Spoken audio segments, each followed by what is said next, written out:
The first change in interest rates in nearly a year has sparked renewed interest in the real estate market. While it has been a slow year for housing with prices in all capital cities, there are now predictions the market's about to bounce back thanks to a cut in interest rates earlier this week. Mark Douglas reports.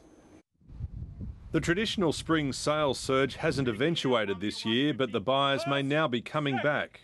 Third, final call, done, silent, no further bidding, done. We're now seeing 6.39% interest rates offered in the market, and we would expect a recovery to commence at the latest by the first quarter of next year. This three-bedroom terrace in Sydney's inner west fetched $1.15 million. That was more than $100,000 above the reserve.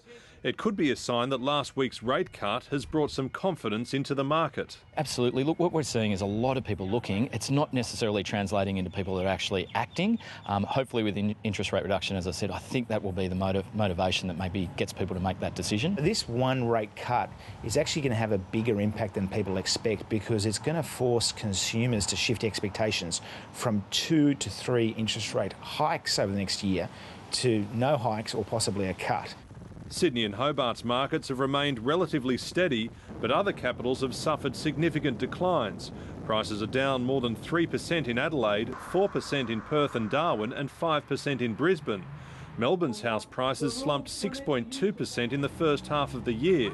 The rate cut has come just at the right time. What we're noticing already is the investors, they've got nowhere else to go. Stock market's a bit volatile, real estate's safe, isn't it?